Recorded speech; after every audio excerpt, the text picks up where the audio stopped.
Good morning. It's Lily on the go. I said it's Lily on the go.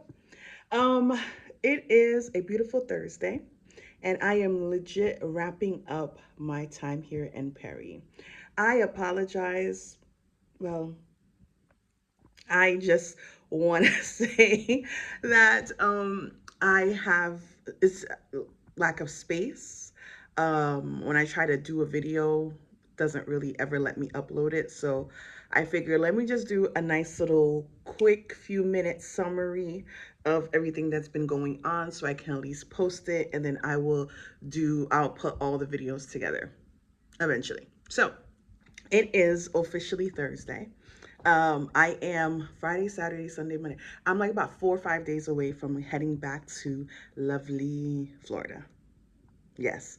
It is nice outside. I am going to the Louvre. Well, let me correct that. I'm going to go into Paris because it is like $12 round trip to go into Paris for me from where I am right now. So, I've only been going to Paris like every other day or unless I have something planned, right? I'll give you, well, you'll see the other videos of what I've been doing. But today I want to go to the Louvre. That's the plan. But my uncle is like, I have to see him today along with my aunt.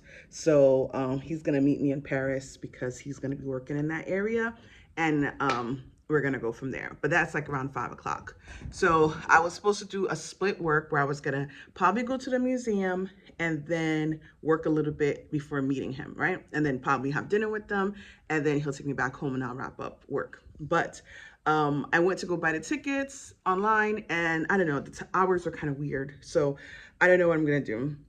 I'm just gonna at least get out the house because I figure if I get out the house, I'll figure it out. But if I keep staying inside, I'm delaying everything. So I do need to put some hours in work, but there's just not a lot going on right now. So I don't want to not do something, right? Also, there was this guy that I had met the other day. I can't remember what country he's from. Not Morocco. I don't know. I can't remember. I can't remember at all. So he wanted to see me before I leave town, and I'm like, okay, whatever. And then the other day, I actually went out with this other guy. From him I remember because he's from Mali. And we had like, a nice like uppity dinner. So that was cool. I'll tell you about that as well in another video though. So it's been a very interesting. I was like, hey, you know what? I'm in France. I'm in Paris. Let me not take the opportunity to, see who's out here, right? Or, who are interested in me. I don't know. But anywho, let's see. Yeah, yesterday was Wednesday. I saw one of a like a church friend back in the day.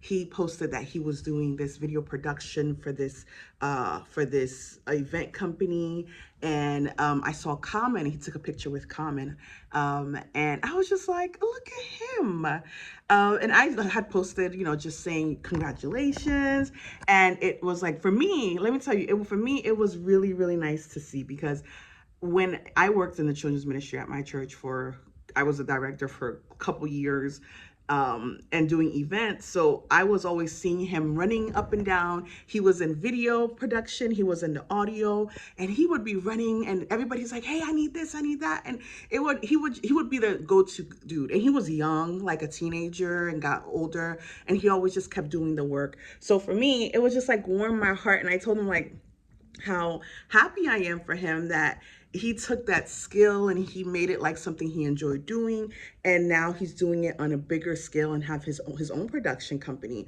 and being the sound engineer and all that stuff. So I was happy. I, like, you can see this, I'm I'm cheesing like it was my son, but for me it's like seeing them working in the different ministries at church, being that I worked with teenagers and young kids all the time at the church. Just seeing them actually doing something that they've been doing for so long at the church, and now they get to do it, as a profession. So, I mean, the talent that he has. And when there is work to do at a church, volunteer, because you never know what kind of gifts and where God can take you with that. So I was just so happy.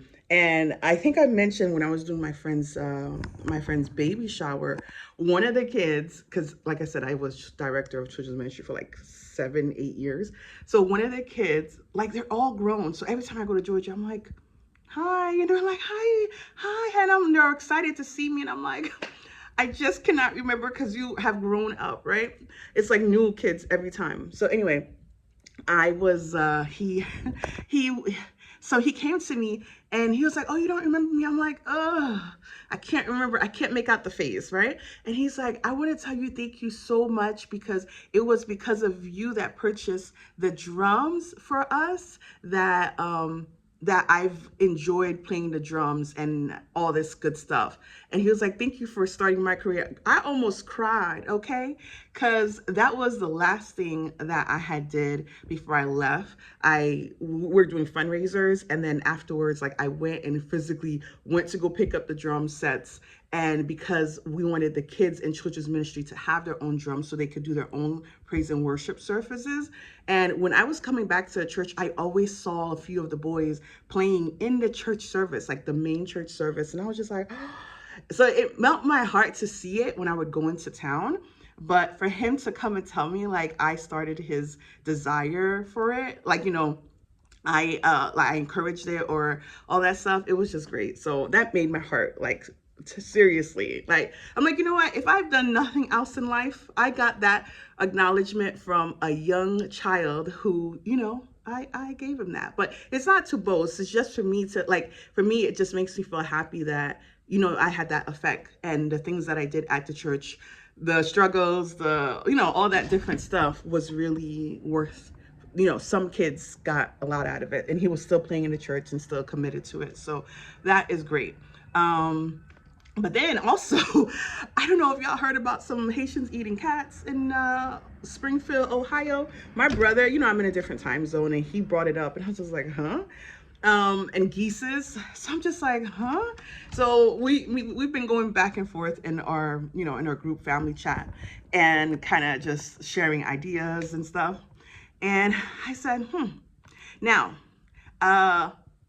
geeses, I could, because my mom jokes around all the time, but I think she's dead serious.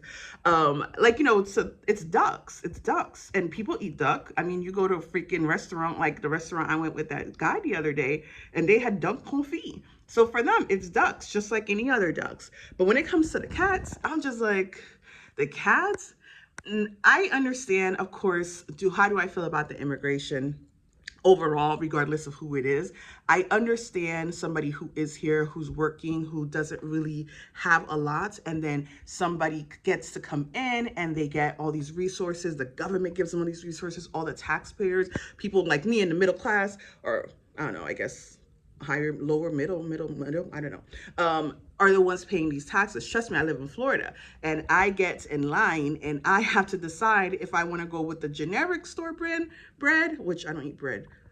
I'm trying to think, I don't know, let's just say random coffee, or, something that's a little bit more higher end.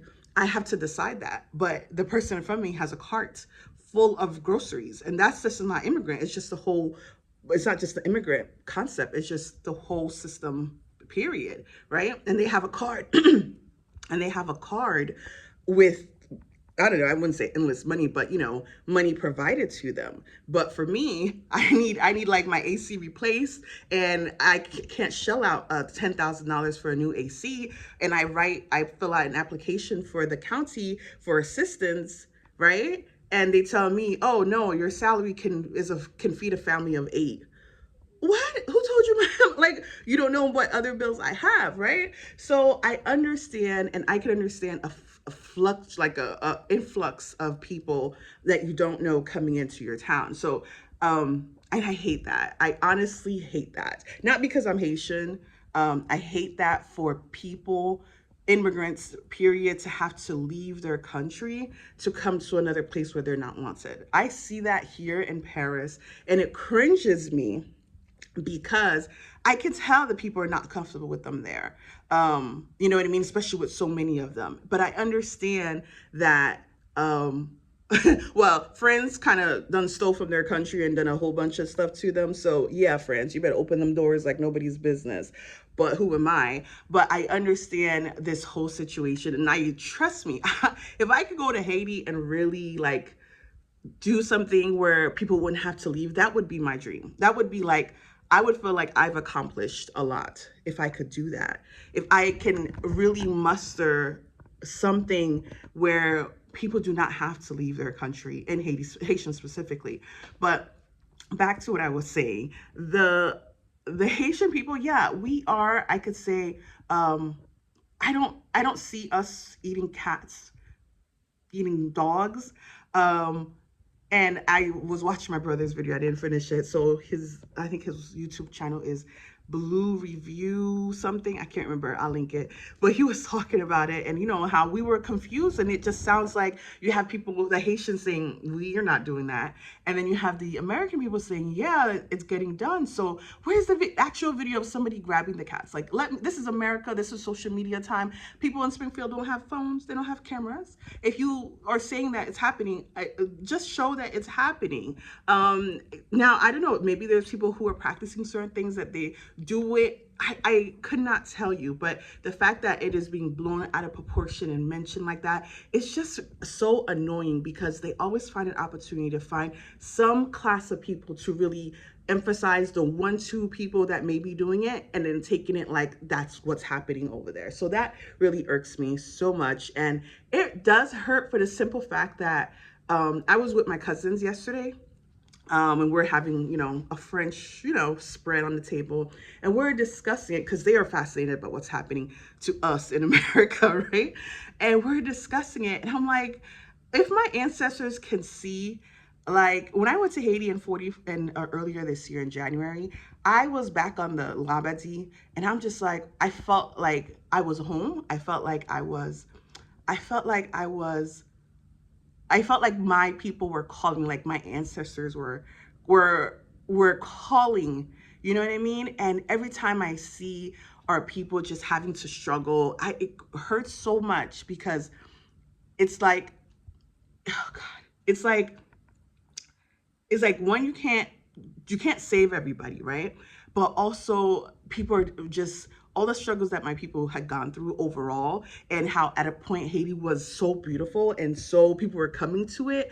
It's like, what is happening? What is happening? And I understand people want a better life, but sometimes it's just, it just irks me that people that are coming for to do something good, that they're being thrown in with all these other people that come and do something bad. When they're, I know Haitians, when they come to a place and they're in a country, temporarily, the one thing they will not do is jeopardize their chances of being sent back. Because being, what's that called? I don't know what the word is. When they send you back to your country deported, that's a stigma back home if you get deported, because it's like, oh, you had this opportunity and now you ruined it. So that's not a good thing. And I just can't see Haitians just doing, I can't say I can't stand, I can't see it. Maybe, like I said, there may be 1 or 2 for whatever reason they're doing that, but let's see the videos, guys. And really, I understand the people in Springfield. I apologize if my people are doing that, if you actually see it and if they took your cat, but I can't I can't even talk about it, because honestly, I hate the fact that any Black people, either African Americans here or any Black people, are not getting treated properly. You know what I'm saying? Just the whole idea of how just the whole world just sees us, it kills me. It kills me. And that's a story for another time. But I just wanted to just to acknowledge that, let people know that that is not all Haitians. I could tell you that when I was at the market the other day, right? I was walking around, and listen, I saw a nice little plump of grapes. I was like, let me see what it tastes like. Cause I know my mom used to do that all the time. In my brother's video, he said my mom will take the whole bag. My mother doesn't take the whole bag, okay? She'll take a few and she'll walk away, and then she'll just taste it, because when you taste, it's like, okay, maybe I'll go back and go get it. Because that's what I did the other day. I was like, this grape tastes good. And it was funny because the owner, I was at a flea market. He calls me. He's like, hey. He was like Middle Eastern or whatever, Arabic. And he was like, hey. And I was like, oh, shoot. He saw me take the grape, and I got so nervous. But then he called me. I was like, me? And he was like, yeah, yeah, yeah. So then he actually started slicing a mango. He wanted me to taste the mango too. So it was just like, see? I mean, yeah, who doesn't do that? Taste the grape or taste it. I mean, the geese, like I said, they're ducks to people, and we eat ducks everywhere.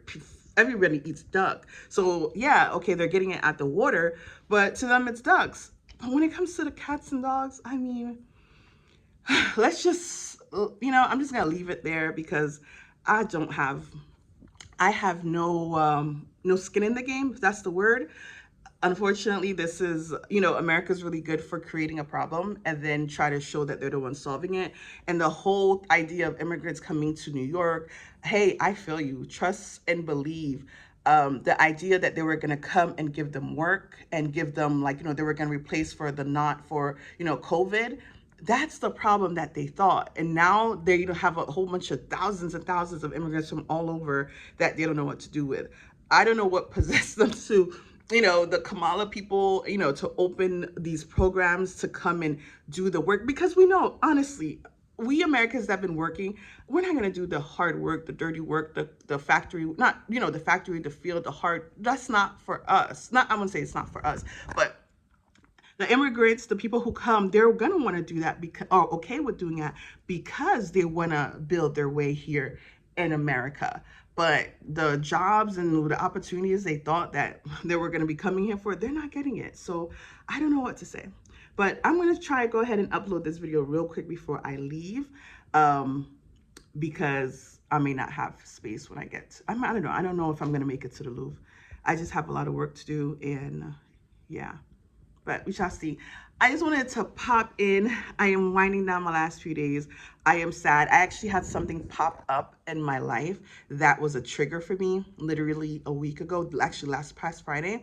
And it took a lot out of me. I had to like fight myself to like, no, this is what you're gonna see when you get home, but do not let that take over you. Do not let what you see take over you and ruin what you plan on doing, your reset that you've already created. So it's tough, but it's one of those things when you sit in a space and you isolate yourself from your everyday and you kind of take deep assessment